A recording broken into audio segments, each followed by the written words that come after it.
Hello and welcome to ज़रा हट के मुबशर जैदी और ज़रार खोड़ो का सलाम कबूल कीजिए। आज वैसे तो कॉल इन डे है और होगा भी, आपकी कॉल्स देंगे, मगर क्योंकि कोरोना ने इस वक्त खित्ते में तबाही मचाई हुई है तो उस बारे में बात करना बहुत ज़रूरी है। आज वज़ीर आज़म इमरान खान ने कौम से ख़िताब भी किया और उन्होंने कहा कि अगर अवाम ने एहतियात ना की, SOPs को फॉलो ना किया तो पाकिस्तान की हालत भी चंद हफ्तों में वैसी हो जाएगी जो कुछ भारत में हमें नज़र आ रहा है। National command and operation centre ने कुछ स्ट्रिक्ट किए हैं फर्दर जो रिस्ट्रिक्शंस हैं। उनमें यह है कि जिन ज़िलों में कोविड की शरह 10% से ज़्यादा होगी वहाँ स्कूल्स बंद कर दिए जाएंगे। स्कूल्स 8वीं तक पहले ही बंद थे, मगर अब 9वीं 10वीं 11वीं 12वीं के जो स्टूडेंट्स हैं उनको भी ये कहा जाएगा कि वो स्कूल ना जाएं।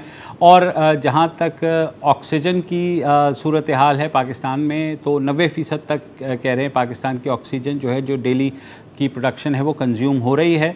एक अभी ख़बर ये भी आई है कि इस्लामाबाद का जो सबसे बड़ा सरकारी अस्पताल है, Pakistan institute of medical sciences, जिसे हम PIMS भी कहते हैं, वहाँ कोविड के पेशेंट्स के लिए अब बेड्स की जगह नहीं रही है। 30 से ज़ायद पेशेंट्स इस वक्त वहाँ मुंतज़िर हैं कि उन्हें बेड्स फराहम किए जाएँ। ये सिर्फ एक अस्पताल की हालत है। इस्लामाबाद और रावलपिंडी में कहा जा रहा है कि हज़ारों पेशेंट्स इस वक्त जो हैं वो बेड्स की तलाश में हैं, ऑक्सीजन की तलाश में हैं, और ये कुछ भी नहीं है जो कि भारत में हो रहा है। बिल्कुल, देखिए भारत से बात से पहले अब मेरा ख्याल है कि अवाम को एहतियात करने से आगे का मसला निकल गया है। अब आपको कोई स्ट्रिक्ट एक्शंस लेने हैं, चाहे आपको कुछ देर के लिए लॉकडाउन भी करना पड़े, अगर कंट्री वाइड भी नहीं तो कम से कम सिलेक्टेड। वो अनफॉर्चुनेटली होगा नहीं, क्योंकि उठते के साथ ही पिछले साल लॉकडाउन को इतना बड़ा बिला पॉलिटिकल इशू बना दिया गया था। ये फैशन है, ये है, अब उसको वो सारी तारीख हमें याद है, सारी क्लिप्स भी हमें याद हैं, ठीक है। बिला वजह इसकी कोई ज़रूरत नहीं थी। अब आपके पास ये सिचुएशन है कि आप मतलब अभी भी ठीक है जी, आप ये रेस्टोरेंट बंद कर दें, आपको इंडोर आउटडोर ईटिंग की नहीं है, CIEs फिर भी हो रही हैं। ये अच्छा, ये नाकाबिले समझ बात हो गई है। अब एक माह पहले मैं कुछ और कह रहा था, आज मैं कुछ और कह रहा हूं, बिल्कुल, क्योंकि हर दिन की सिचुएशन बदल रही है और ज़्यादा से ज़्यादा क्रिटिकल होती जा रही है। और पुरानी जो बातें की गई थी, जाहिर है वो हम भूलते जाते हैं, क्योंकि अब आज बात हो रही है कि जी अगर जरूरत पड़ी तो फौज को भी बुलाया जाएगा। यार ये जिलाई इंतजामिया और पुलिस के लेवल का काम है, फौज से आपने क्या कराना है। दूसरी बात है कि मुझे ये लगता है कि समहाउ हमारी कौम ऐसी है, नहीं तो what are you going to do, shoot on sight? नहीं, आई मीन नहीं, अगेन देखें, नहीं शूट नहीं, फौज का जो काम है, फौज का जो देखें यार, पुलिस एंड रेंजर्स आर यार, लेकिन हम पुलिस को जिस तरह ट्रीट करते हैं ना, जरा वो SOPs फॉलो हो रही होती तो जाहिर है आप जुर्माने लगाएं, आप मुर्गा बनवाएं, और कोई हल नहीं है, ठीक है। लेकिन वो मुर्गा पुलिस से नहीं ना बनते। चलो फिर टाइगर फोर्स कहाँ गई यार? अब टाइगर फोर्स को तैनात करो ना, वो बड़े बड़े जोश से लॉन्च होती है। आई थिंक फौजी अगर खड़ा होगा तो कम से कम इंसान के बच्चे बनेंगे। I don't think we should put the army in that position. लेकिन बहरहाल, क्योंकि सिचुएशन देखें क्रिटिकल है, extraordinary situation merits extraordinary responses. अभी मुझे आप एक लॉकडाउन करने के लिए तैयार नहीं, आप फौज देने के लिए तैयार हैं यार। अच्छा चले, ये सब की बातें छोड़ें, ये अब चीजें डेवलप होती रहेंगी। मुझे वही खौफ महसूस हो रहा है जो मुझे पिछले साल फरवरी में हो रहा था, बल्कि ऐसा भी नहीं, इस वक्त ज्यादा खौफ महसूस हो रही है। और वो इसलिए क्योंकि मैं देखता हूं पड़ोस में, ठीक है, जिसको फार्मास्यूटिकल और इंडस्ट्रियल जायंट कहा जाता है, वहां पर अगर ये हाल है तो हमारे अगर खुदा ना खास्ता, और 1 महीने का लैग होता है, आपने देखा पिछले साल भी जो भारत की सिचुएशन होती है 1 महीने बाद कमोपेश हमारी सिचुएशन होती है। इस वक्त भारत की क्या सिचुएशन है, मैं एक छोटा सा आपको एक ग्राफ दिखाना चाह रहा हूं।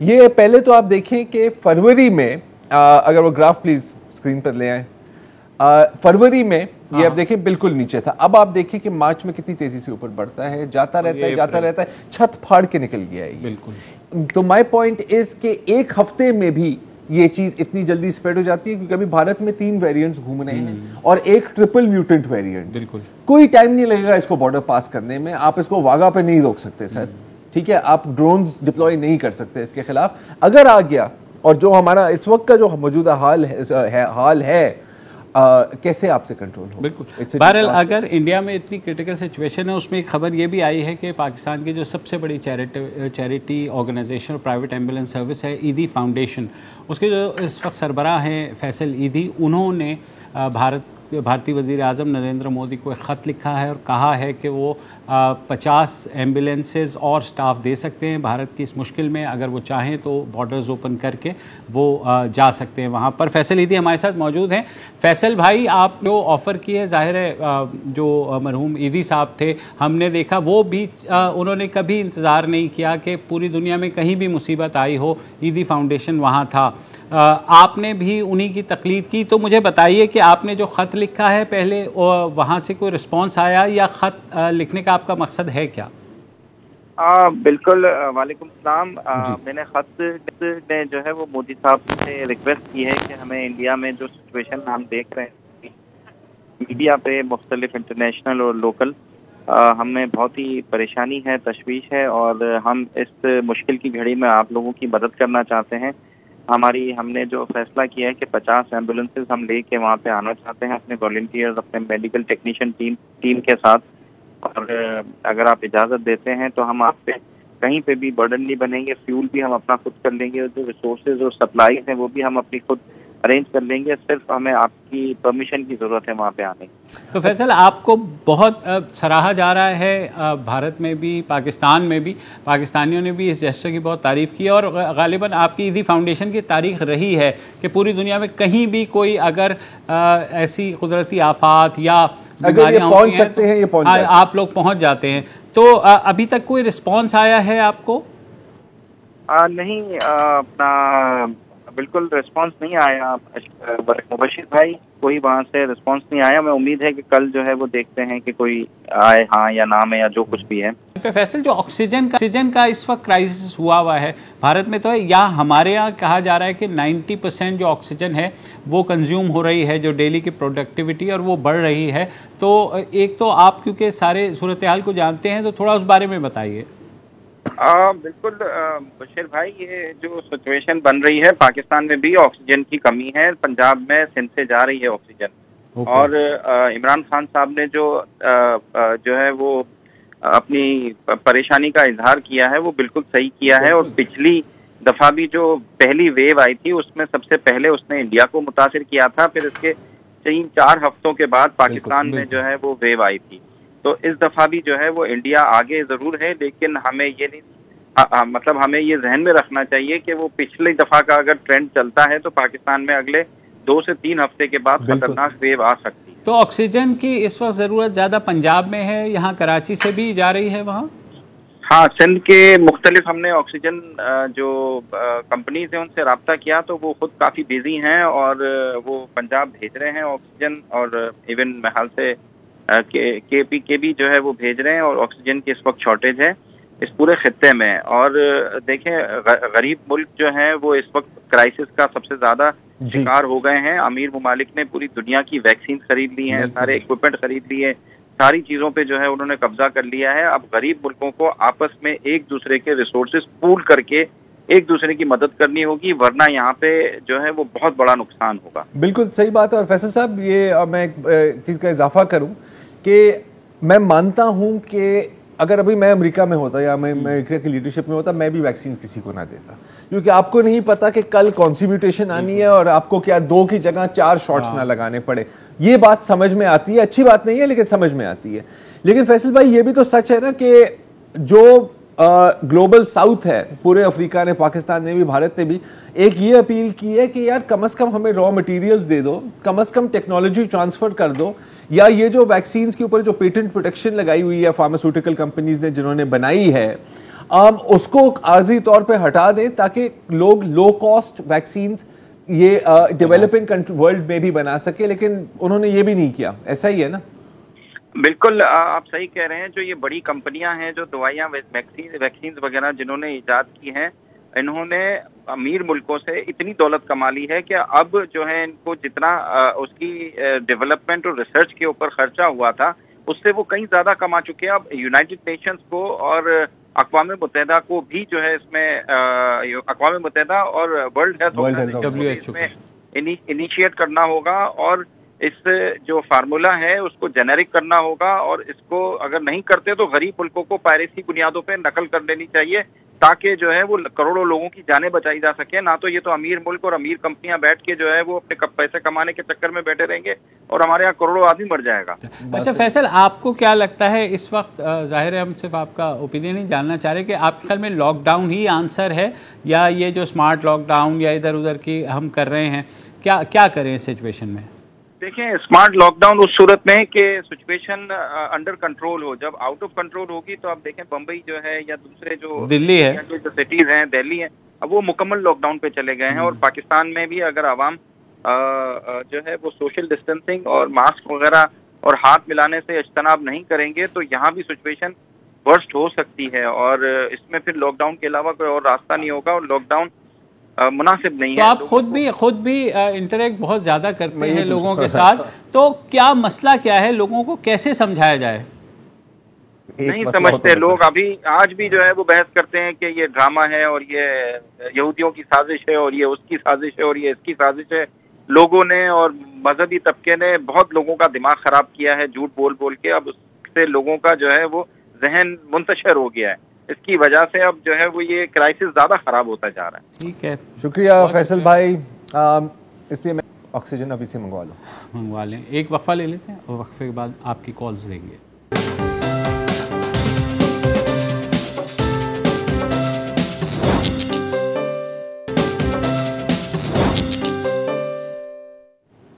वेलकम बैक, और हमारे अब कॉल्स का सिलसिला शुरू करते हैं। पहले कॉलर हैं हमारे हस्बे मामूल कामरान अली नवाबशाह से। अस्सलाम वालेकुम सर। वालेकुम अस्सलाम। बेअंत आमदन है मगर खर्च कुछ नहीं, क्या ठीक ठाक जिनकी मुआशी असास है, और दौलत कहाँ है इतनी अमीरों के पास भी, इतनी मेरे वतन के फकीरों के पास है। बिल्कुल। तो मैं गवर्नमेंट ऑफ पाकिस्तान को एक सजेशन देना चाहता हूँ कि ये जो डैम फंड है इसको वैक्सीन की खरीदारी के लिए इस्तेमाल किया जाए सिर्फ, और क्योंकि अगर हम जिंदा रहेंगे तो हम बिजली भी पैदा कर लेंगे और नहा भी लेंगे।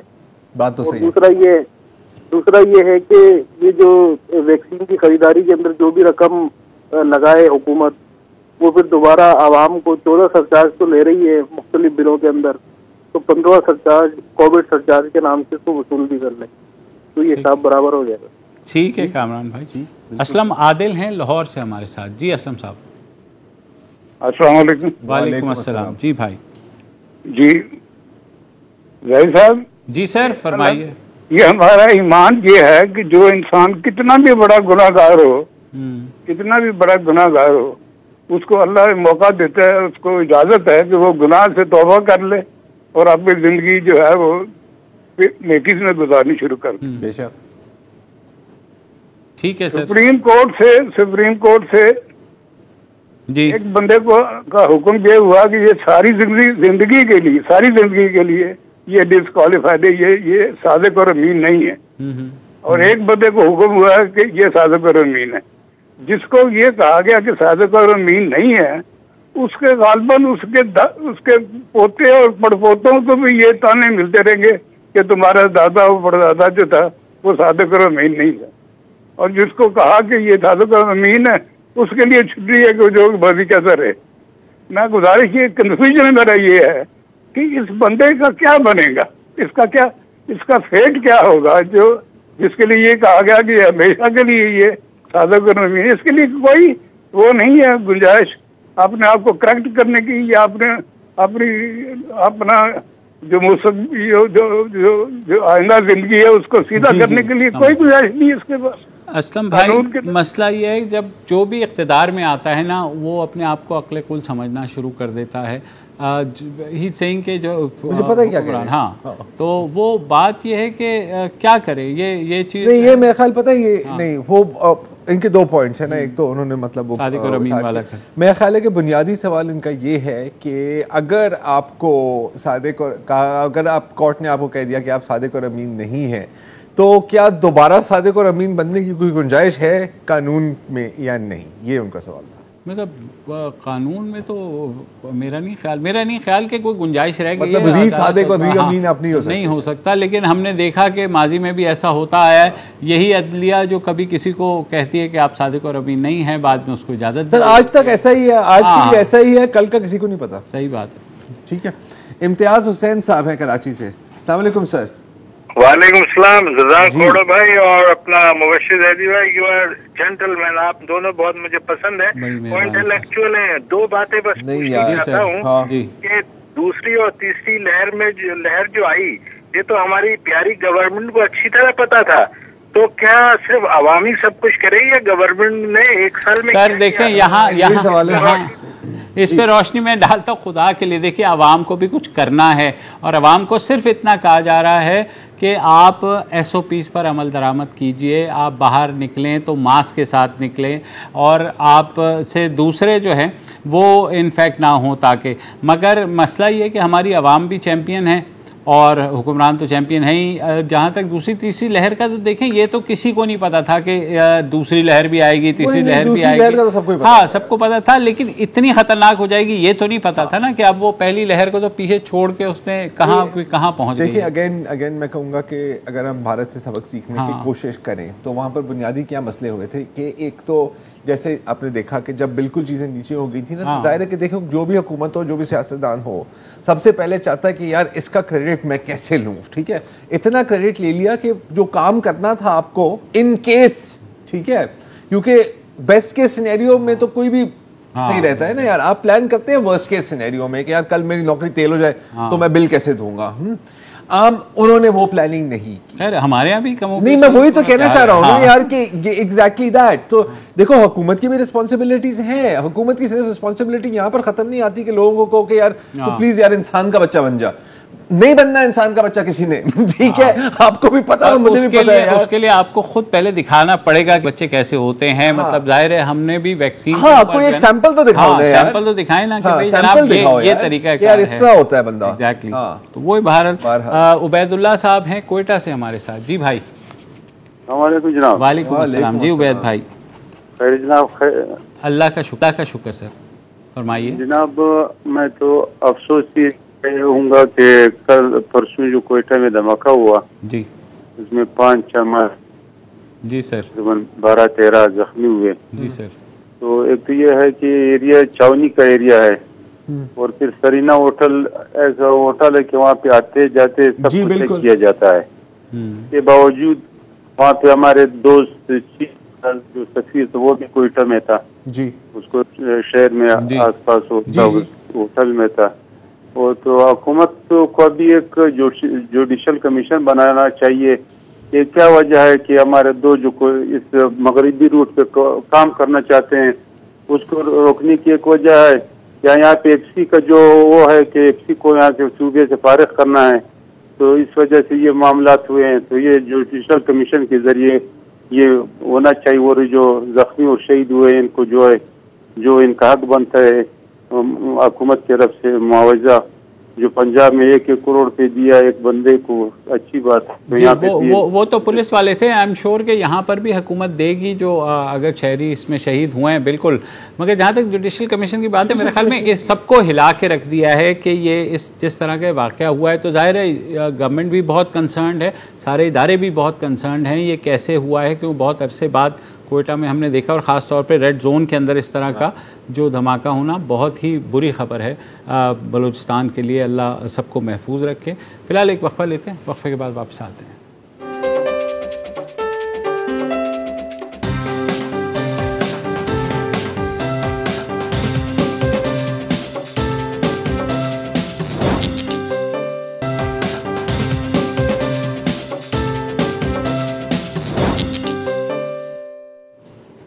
Welcome back. और हमारे अगले कॉलर हैं फराज बिन शमशाद साहब कराची से। अस्सलाम वालेकुम फराज भाई, नाम तो आपका ऐसा है जैसे आप अभी सल्तनत रूम को फतेह करके वापस आए हैं। जी वालेकुम अस्सलाम, बहुत शुक्रिया। जी सर। असल में ये अरबिक नाम है। जी जी जी। और आप कैसे, आप लोग ठीक हैं? अल्हम्दुलिल्लाह जी, आप सुनाएं। फरमाइए। मैं अल्हम्दुलिल्लाह जी, मैं असल में एक कोरोना के हवाले से मैं हमारा जो है मैं समझता हूँ कि दोहरा मयार है हमारा एज ए नेशन, मैं उसकी तरफ एक निशानदेही करना चाहूंगा। जी जरूर। आपको याद होगा रिसेंटली हमारे प्राइम मिनिस्टर साहब को जब कोविड पॉजिटिव हुआ था, उसके ठीक गालिबन 2 या 3 दिन बाद जी कि उन्होंने अपना कोई इजलास तलब कर लिया था, जिसकी पिक्चर्स भी काफी फेसबुक पे, सोशल मीडिया पे वायरल हुई थी। जी वायरल। उसके अलावा अगर आप देखें, उसके अलावा भी अगर आप देखें, कोई भी हुकूमत का इजलास होता है या इवन अगर ऑपोजिशन का भी कोई इजलास होता है, तो हार्डली 5% 10% लोगों ने मास्क पहना हुआ। ऐसा ही है। तो सर, जब हुकूमत के लेवल पे इतनी ज्यादा वायलेशंस हो रही हैं, तो आप आवाम से सर कैसे एक्सपेक्ट कर सकते हैं नहीं कर कि वो कोरोना की SOPs पे अमल दरामद होंगी? और एक सवाल सर मेरा आप लोगों से और है, बहुत ही माजरत के साथ। सर, मीडिया में भी हम देखते हैं कि रोजाना की बेसिस पे टॉक शोज चल रहे होते हैं, उसमें एंकर्स, गेस्ट काफी प्रॉक्सिमिटी करीब बैठे होते हैं जी। वहाँ पे भी कोई जो है वो मास्क का इस्तेमाल नहीं होता, तो इसकी क्या वजूहात है? इसकी वही वजूहात है जो आपने पहले बयान की है। वही वजूहात है जो आवाम की है, वही है जो हुकूमत की का शौक है। हुकूमत को, अपोजिशन को, सियासतदानों को अपनी शक्ल जब तक सामने नहीं आएगी तो यार भाई फिर अब देखिए, अब अगर मैं यहाँ पे यूं बैठा हुआ हूँ तो मतलब किसी को मजा तो नहीं आएगा। हसीन मेरा नहीं, लेकिन हमने तो प्रॉक्सिमिटी मेंटेन की हुई है। बहरहाल टॉक शोज में अरे आपने एक को तो कन्विंस कर दिया ना फराज भाई ने यार। अब बस चलो, लेकिन थैंक यू फॉर इस तरफ तवज्जो दिलाने का। शाहिद सिद्दीकी है हमारे साथ की थाली के बैंगन है बॉस जी। सर रमजान का भी मुबारक आपको भी भाई। सर मैं एक तो ये उलमा ज़ात की तारीफ करूंगा कि देखिए मुफ्तीबुर रहमान साहब ने, सिराजुल हक साहब ने, तकी उस्मानी साहब ने, फजलुर रहमान साहब ने बहुत बड़े क्राइसिस से निकाल दिया। वरना हुकूमत ने जो हार किया था कि देवबंदी और बरेलवी 2 हिस्सों में जा रहे थे, उन्होंने हड़ताल की अपील कर पूरी एकजुटती दिखा दी। ये अल्लाह का शुक्र है, उलमा के काबिल तारीफ हैं। दूसरा, हुकूमत से अपील ये है कि 50 लाख घर कह रहे हैं, भाई 50 लाख घर में जो 12 लाख या 17 लाख घर मौजूद हैं गवर्नमेंट के, उनको ग्राउंड +2 कर दो, ग्राउंड +4 है उनको 6 कर दो, तो 1-1.5 साल के अंदर इंशाल्लाह 30-35 लाख घर तो डिलीवर कर सकते हैं। ये मेरी दरख्वास्त है, इस पर आप अपना राय दे दें सर। क्या राय देंगे? मतलब ये तो हम बदकिस्मती से बिल्डर नहीं है कि हम हुकूमती घर बने होते हैं। अगर आप 1+2 ने करेंगे ना, तो नीचे वाली लेवल जो है ना, वो उनका वो बेसमेंट में वो दोबारा ग्राउंड फ्लोर हो जाएगा। हाँ बिल्कुल, बेसमेंट बन जाएगी। और बिल्कुल तरीके लब्बैक वाला मामला सुलझ गया, अच्छी बात है अब के लिए। हाँ फिलहाल until the next episode sir. Farooq Naqvi हैं कराची से। जी फारूक साहब। वालेकुम जी सर, फरमाइए। एक तो रमजान मुबारक हो आपको भी सर। अच्छा, मैं नेशनल रिफाइनरी से जो है जब भी रिटायरमेंट किया गया हूँ, ओके, 2018 के सितंबर में, ओके, और जो है इसी तरीके से हमारे काफी साथियों को रिटायर किया गया, और उसके बाद जो है ना अदालत में हम गए हैं, और अदालत में ये सूरत हाल है कि अभी तक हमारी जो है पेशी जो है ना हो सकी। कितना वक्त गुजर गया फारूक साहब? 2018 के सितंबर में जो है। नहीं, आपने सिंध हाई कोर्ट में से रुजू किया है? किस अदालत? नहीं, अभी हम लेबर कोर्ट में हैं। अच्छा, हमने जो है सुप्रीम कोर्ट के सामने एहतजाज किया, तो हमारे जो बाबा चीफ जस्टिस साहब थे जो चले गए हैं साकिब नासिर, उन्होंने हमारे एहतजाज पे नोटिस भी लिया था। फिर उन्होंने कहा कि आपका अदालत केस चल रहा है। ठीक है। नेशनल रिफाइनरी के अंदर ये सूरत हाल है कि लोगों को जो है बाकायदा जो सीनियर्स हैं उनको तंग करा जा रहा है, और अभी भी तकरीबन 80-90 अफराद की लिस्ट उन्होंने बनाई भी है और वो निकाले जा रहे हैं। ठीक है, हम इस मामले को देख लेंगे। आपसे कहने के जी रिफाइनरी 2005 में शौकत अजीज साहब ने जो है प्राइवेट की जी, और उस वक्त जो है रिफाइनरी को 16 अरब में बेचा गया और 2 अरब रुपए बैंक से लिए गए, और इसके अलावा 11 अरब रुपए का इसमें रिफाइनरी के अंदर मटेरियल मौजूद, यानी और 5 अरब रुपए जो है PSO ने देंगे, यानी फ्री में जो है रिफाइनरी को दिया गया, और उसके बाद करप्शन का आगाज हो गया। इससे पता नहीं कितने लोन लिए जा रहे हैं। फिर उसके अलावा 1 किलोमीटर की आजादी जो है रेलवे की, जो नेशनल रिफाइनरी वालों ने कब्जा की है, जो नई मैनेजमेंट है। ओके, ये सूरत हाल। चलें, इसको देख लेंगे। बिल्कुल हमारे तवज्जो से पहुंच भी गई है। एक वक्फा लेते हैं, फिर वक्फे के बाद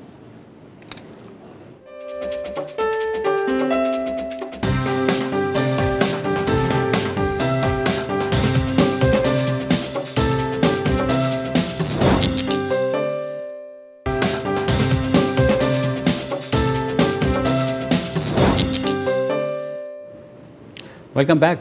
जावेद वहीद खान साहब हैं लाहौर से। जी जावेद साहब। अस्सलाम सर। वालेकुम अस्सलाम। कैसे हैं आप? खैरियत से हैं? अल्हम्दुलिल्लाह सर, फरमाइए। अच्छा, मैं आपका प्रोग्राम बड़ी बाकायदगी से देखता हूँ, और क्योंकि पढ़े लिखे लोगों का प्रोग्राम है, बाकी तो सब ऐसी फजूलियात है। मेरा सिर्फ एक सवाल ही कह लें उसको। जी। अभी कोई 2 घंटे पहले न्यूज मैंने सुनी टीवी पे, और एक अजीब सा वाकया सामने आया है कि माउंट एवरेस्ट पे या केटू की चोटी पे कोई खातून थी जो कि माउंटेनरिंग के लिए गई, और उन्हें वहां पे कोरोना हुआ। हैरत की बात यह है कि अब तक जितने भी ये सो कॉल्ड दुनिया के बड़े बड़े लोग क्लेम कर रहे थे कि ये जहाज में हो जाएगा, ट्रेन में हो जाएगा, शहरों में, बाजारों में, होटलों में, ये उस बुलंदी पे जहाँ पे 20,000 फुट से ज्यादा पे वो थी खातून, और उनके साथ मखसूस कुछ लोग होंगे 10-12 जो उस ग्रुप के होंगे। उस वाहिद खातून को कोरोना वहां हुआ जहां टेम्परेचर -40+ होगा इस वक्त। लेकिन सर आपसे एक सवाल है, ये आपने कहाँ पढ़ी है? मैंने ये नहीं देखी अभी तक। अभी 9:15 बजे की अच्छा न्यूज में आपने देखते हैं। दूसरा सारे टीवी चैनल ने बताया, उसको एयरलिफ्ट किया खातून को, and she has been shifted to Nepal. Okay Javed साहब, अब देखें इसका जिससे आप डिस्क्राइब कर रहे हैं, और मैंने ये खबर अभी नहीं पढ़ी तो मैं आपको इस पर पूरा कमेंट नहीं कर सकता शायद, लेकिन अगर उनको अलामात उनके जाहिर हुए एट द थिंग, बिकॉज देखिए अब जाहिर है कि वहाँ पर माउंट एवरेस्ट या K2 पर किसी ने उनकी टेस्टिंग तो नहीं की होगी कि पता लगेगा ना, उनकी तबीयत ख़राब हुई होगी। इसका मतलब है कि आप उस वक्त इन्फेक्ट नहीं हुए, आप उससे पहले इन्फेक्ट हुए हैं। तो अगेन इसका ये मतलब नहीं है शायद कि वहाँ पर वायरस घूम रही थी जहाँ पर चढ़ने से पहले, जहाँ पर लोगों से या बेस कैंप में स्टे करते हैं, उससे नीचे करते हैं, तो हो सकता है उनको जो है इन्फेक्शन हो गई हो, अलामात वहाँ जाके जैसे ज़रार कह रहे हैं जाहिर हुई हो। तो ऐसा नहीं हुआ कि जाहिर है it's not an airborne virus again नहीं। और अगर इनका मकसद ये था कि भाई ये मतलब किसी साथ not a thing, and also दूसरी चीज़ है कि क्योंकि वहाँ पर मतलब द एयर इज थिन, आप वैसे ही सांस लेने में मुश्किल करते हो, तो अगर आपको कोरोना है तो अलामत ज्यादा जाहिर भी होंगे, यू नो। तो I don't know, may be ये है, लेकिन अगेन ये खबर अभी मैंने खुद नहीं पढ़ी और इनिशियल है, हो सकता है क्लैरिफिकेशन इसकी आ जाए, फर्दर क्लैरिफिकेशन मुराद ये है कि डिटेल्स आ जाएं कि उनको कब हुआ था, क्या हुआ था, तो देखेंगे इसको। आमिर खान रजा है कराची से। जी आमिर साहब। अस्सलाम वालेकुम भाई, सरदार भाई, कैसे हैं भाई? अल्हम्दुलिल्लाह बिल्कुल ठीक ठाक। सर मैं एक अलमनाक वाकया हुआ है टंडोलियार में 2 दिन पहले। एक नौजवान को पुलिस कस्टडी के दौरान उसकी हलाकत हुई है। अच्छा। जो सिंध असेंबली में भी आज हलीम आदिल शेख साहब ने उठाया है। अच्छा। तो मैं बस आपके इस प्लेटफॉर्म से यही दरख्वास्त करना चाहूंगा अरबाब इख्तियार से, स्पेशली CM सिंध से मुराद अली शाह साहब से, कि इसकी इंक्वायरी के लिए एक कमेटी तश्कील दी जाए जो कि मुजरिमों को कैफर किरदार तक पहुंचाया जाए। किसी हिरासत में किसी नौजवान यतीम बच्चा था वो, और सिर्फ एक बहन उसने लवाकिन में छोड़ी है, ये जुल्म हुआ है। ठीक है सर, सोशल मीडिया पे भी है। ठीक है आमिर भाई, हम भी इसको देखेंगे और फॉलो करेंगे। थैंक यू, आपने इस तरफ तवज्जो दिलाई। मुझे याद आ रहा है, ये मैंने इसके ऊपर शायद एक थोड़ी देर पहले एक ट्वीट देखी थी, और शायद, और अगेन ये मैं कंफर्म करके नहीं कह सकता, उस ट्वीट के मुताबिक पुलिस वाले कह रहे हैं कि नहीं जी इसने खुदकुशी की है। वो तो पुलिस नहीं, वो स्टैंडर्ड लाइन होती है। नौमान मुबीन है हमारे आज के आखिरी कॉलर कराची से। जी नौमान साहब।